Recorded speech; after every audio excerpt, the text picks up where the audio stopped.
आज एक छोटी बच्ची, कोई रही होगी 7th 8th क्लास की, उसने एक सवाल पूछा कि हमें ये ईश्वर भगवान दिखते क्यों नहीं है। हालांकि सवाल तो बचकाना है और एक बच्चे ने ही पूछा है, लेकिन ऐसा नहीं है कि ये सवाल केवल छोटे बच्चों के मन में आते हैं। बड़े आदमियों को भी, बहुत सारे लोगों को ये सवाल मन में रहता है कि भगवान हमें दिखते क्यों नहीं है। तो आज इस सेशन में, इस चर्चा में हम ये समझने की कोशिश करेंगे कि हमारे मन में ये सवाल क्यों उठता है। भाई, सबसे पहले तो यही समझ में आना चाहिए कि ये सवाल मेरे इस मन में बार बार क्यों उठता है कि मुझे भगवान को देखना है या मुझे ईश्वर से मिलना है।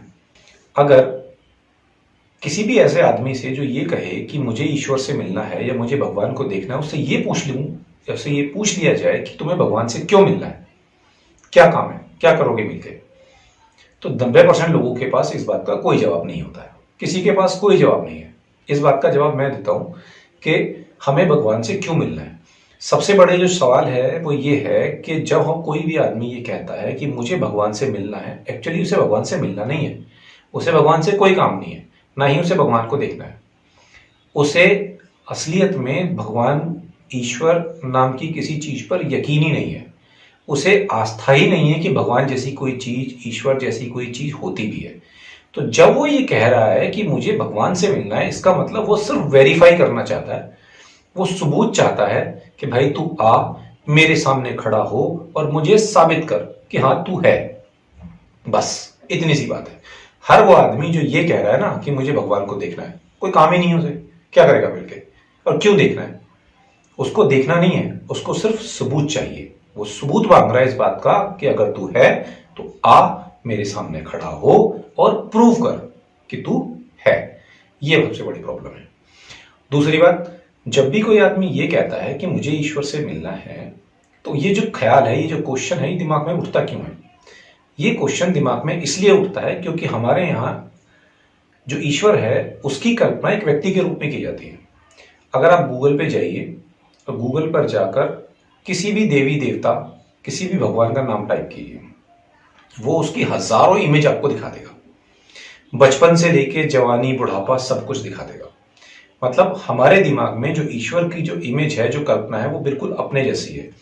मेरी तरह से उसका एक सिर है, 2 हाथ हैं, 2 पैर हैं, लीवर भी होगा, किडनी भी होगी, सब कुछ है। मेरी तरह से सांस लेता होगा। बचपन की फोटो भी मिल जाएंगी, पालने में खेलते हुए भगवान भी मिल जाएंगे, और बुढ़ापे वाले भगवान भी मिल जाएंगे। मतलब उसका शरीर मेरी तरह पैदा हुआ, मेरी तरह बड़ा हुआ, जवान हुआ, बुढ़ा भी हुआ। ऐसी जो इमेजेस हम देखते हैं, तस्वीरें देखते हैं, उससे हमारे मन में इस तरह की कल्पना उठती है। हमारा मन इस बात को पे विश्वास करने लगता है कि ईश्वर भी कोई ऐसी ही चीज है जैसा कि मैं हूं। अगर हम थोड़ा सा गहराई से जाने तो ये जो अर्थ है, धरती है, साइंटिस्ट का ये मानना है कि इस पर टोटल 8.7 मिलियन स्पीसीज हैं। साइंस ऐसा मानती है आज की डेट में कि 8.7 मिलियन स्पीसीज इस यूनिवर्स में, इस अर्थ पर एग्जिस्ट करती हैं, जिनमें से 1.2 मिलियन को उन्होंने आइडेंटिफाई भी कर लिया है, उनके नाम भी रख दिए हैं। अब 1.2 मिलियन, अगर 8.7 को छोड़ भी दूं तो 1.2 मिलियन जो स्पीसीज हैं, उनमें से हम ईश्वर की कल्पना व्यक्ति के रूप में करते हैं, किसी और के रूप में नहीं करते। क्यों? क्योंकि अपने आप को सर्वश्रेष्ठ मानते हैं। हमें जो होमोसेपियंस हैं, जो ह्यूमंस हैं, उनको लगता है कि तुम सबसे सर्वश्रेष्ठ हो, तो इसलिए ईश्वर जो है वो मेरे जैसा ही होगा।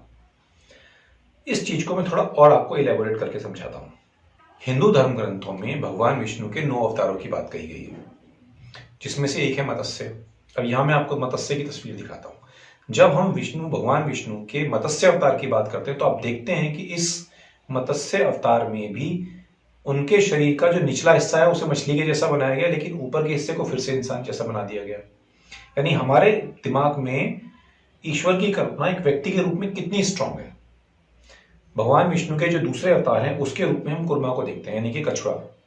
यहां देखते हैं इस तस्वीर में क्या दिख रहा है कि भगवान विष्णु का जो निचला हिस्सा है उसको हमने कछुए के जैसा बनाया, लेकिन ऊपर के हिस्से में फिर 4 हाथ लगा दिए, मुंह लगा दिया, नाक लगा दिया, यानी उसको फिर से हमने व्यक्ति के रूप में देखना शुरू कर दिया।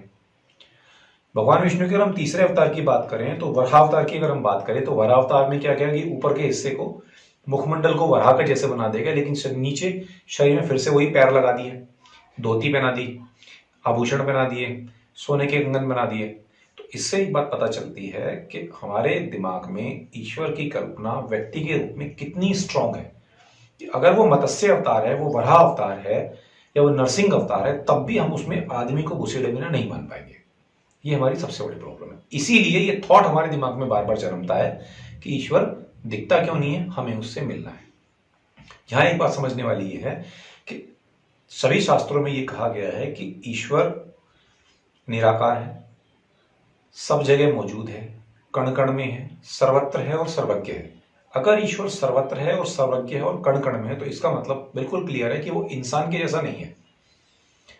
तो ईश्वर की कल्पना व्यक्ति के रूप में करना गलत है। जिस दिन आप ईश्वर की कल्पना व्यक्ति के रूप में करना छोड़ देंगे, उस दिन आपकी भगवान से मिलने की जो इच्छा है अपने आप गिर जाएगी और आपके दिमाग में थॉट आना अपने आप से बंद हो जाएगा।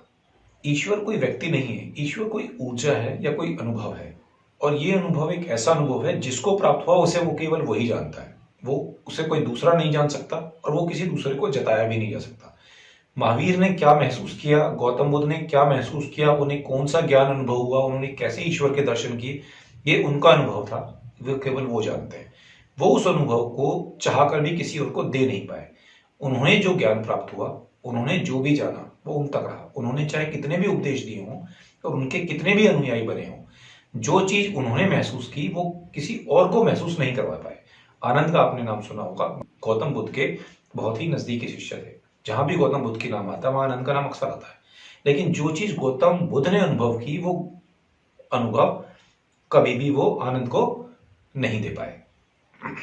इसलिए हमें इस बात को गांठ बांध लेनी चाहिए कि जो भी ईश्वर की बात होगी ये बात व्यक्तिगत अनुभव की है। जो मैं अनुभव कर रहा हूं वो मेरा अनुभव है, वो आपका नहीं हो सकता। और जो आप अनुभव कर रहे हैं वो आपका अनुभव है, वो किसी और का नहीं हो सकता। इसलिए इस डिस्कशन से ये पता चलता है कि हमें ईश्वर की कल्पना साकार रूप में न करके निराकार रूप में करनी चाहिए।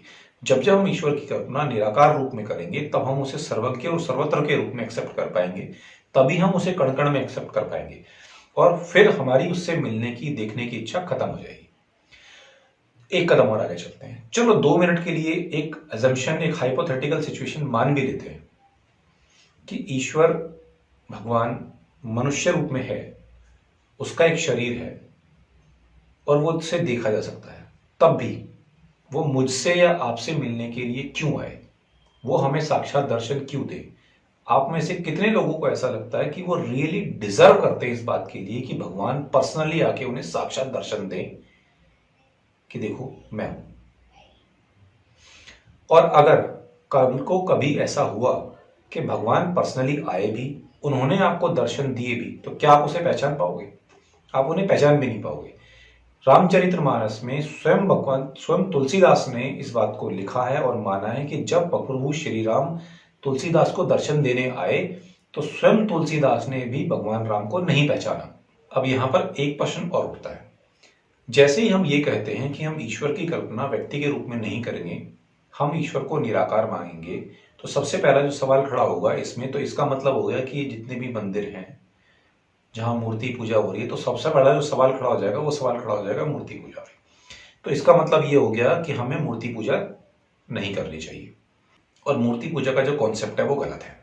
तो इसका जवाब बहुत अच्छी तरीके से स्वामी विवेकानंद ने दिया है। जो जवाब उन्होंने दिया है मैं उसी जवाब को कोट करता हूं। एक बार की बात है कि स्वामी विवेकानंद एक बहुत ही धनाढ्य व्यक्ति से मिले जो बड़ा अमीर, बड़ा पैसे वाला था।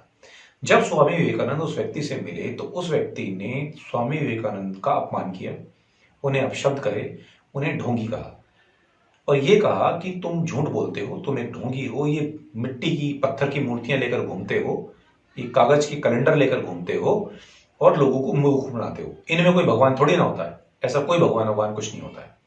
तो स्वामी विवेकानंद ने उस कक्ष में जहां पर वो बात कर रहे थे वहां एक दूसरी तस्वीर लगी हुई थी। तो उस व्यक्ति से पूछा कि ये जो तस्वीर इस कमरे में लगी है ये किसकी है? तब उस व्यक्ति ने कहा कि ये तस्वीर मेरे पिताजी की है। तब स्वामी विवेकानंद ने उस व्यक्ति से कहा कि क्या तुम इस तस्वीर के ऊपर थूक सकते हो? तो ये सुनकर उस व्यक्ति को बहुत गुस्सा आया, उसे बहुत गुस्सा आया और उसने कहा कि तुम ऐसा कैसे कह सकते हो, ये मेरे पिताजी हैं और मैं इनका बड़ा सम्मान और बड़ा आदर करता हूं। तब स्वामी विवेकानंद ने उसे कहा कि जैसे तुम्हें इस तस्वीर के अंदर अपने पिताजी दिखते हैं, ठीक वैसे ही इन मूर्तियों में हमें अपने भगवान दिखते हैं। ईश्वर सर्वज्ञ है, सर्वत्र है, कण कण में है, निराकार है, लेकिन फिर भी मूर्ति बनाकर मूर्ति पूजन करने में कोई किसी तरह की कोई बुराई नहीं है। जब भी कोई व्यक्ति किसी मूर्ति का पूजन करता है तो इसका मतलब वो अपने ईश्वर को याद कर रहा होता है, वो उसकी कल्पना में उसे देख रहा होता है। ठीक उसी तरह से जैसे हम अपने बड़े, अपने माता पिता, भाई बहन, अपने रिश्तेदारों की तस्वीरें देखकर खुश होते हैं और उनसे अपने आप को कनेक्ट कर पाते हैं, वो केवल तस्वीरें होती हैं लेकिन फिर भी हम उनसे कनेक्ट कर पा रहे होते हैं। ठीक इसी तरह से जब कोई व्यक्ति किसी मंदिर में जाकर किसी मूर्ति का पूजन कर रहा होता है तो इसका मतलब होता है कि वो ईश्वर को उस रूप में दिख रहा है। वो जो मूर्तियां हैं वो ईश्वर की प्रतीक हैं। हर आदमी ईश्वर की उपासना करता है, लेकिन हर आदमी निराकार रूप में ईश्वर की पूजा करने में सक्षम नहीं होता है। कुछ लोगों को ईश्वर के निराकार रूप को स्वीकार करने में थोड़ी दिक्कत होती है, वो उसे ठीक से कनेक्ट नहीं कर पाते। तो उन्हें इस चीज में सुविधा रहती है कि जब वो किसी मूर्ति का पूजन करते हैं, किसी शिवलिंग का पूजन करते हैं, तो उन्हें अपने आप को ईश्वर से कनेक्ट करने में थोड़ी सुविधा बन जाती है। बस इनका इससे ज्यादा कोई रूल नहीं होता है। और थोड़ा सा एक्सप्लेन करने की कोशिश करते हैं। मान लीजिए कि आप सड़क पर जा रहे हैं, मैं अक्सर इस चीज को रोज देखता हूं। जब आप सड़क पर जा रहे होते हैं, रास्ते में कोई मंदिर आता है तो आपके हाथ अपने आप जुड़ जाते हैं। सड़क पे चलते हुए हमारे दिमाग में ना जाने कौन से थॉट चल रहे होते हैं, हमारा दिमाग कहीं और घूम रहा होता है, लेकिन जैसे ही कोई मंदिर हमारी आंखों के सामने आता है तो हमारे हाथ अपने आप आस्था से जुड़ जाते हैं और हमारा दिमाग थोड़ी देर के लिए ही सही भगवान की तरफ चला जाता है। चाहे आप किसी भी धर्म के मानने वाले हों, चाहे आप हिंदू धर्म को मानते हो, चाहे इस्लाम को मानते हो, चाहे आप सिख हो या चाहे आप क्रिश्चियन हो, जब आप रास्ते पर जा रहे हैं और आपके मन में चाहे कोई भी विचार चल रहे हो, जब भी कोई धार्मिक स्थल आपके सामने आएगा तो आपका सिर अपने आप आस्था से झुक जाता है, आपके हाथ अपने आप आस्था में जुड़ जाते हैं।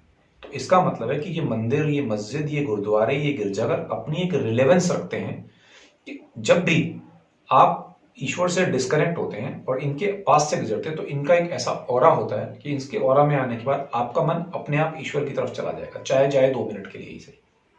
इसलिए अगर आप ईश्वर के निराकार रूप को स्वीकार कर पा रहे हैं तो बहुत अच्छी बात है, और अगर नहीं कर पा रहे हैं तो आप ईश्वर के साकार रूप को जैसे भी उसको स्वीकार करते हैं, जिस भी मूर्ति में आपको ईश्वर दिखता है, जैसे भी आप उसे इमेजिन कर पाते हैं, आप उसे वैसे पूजिए।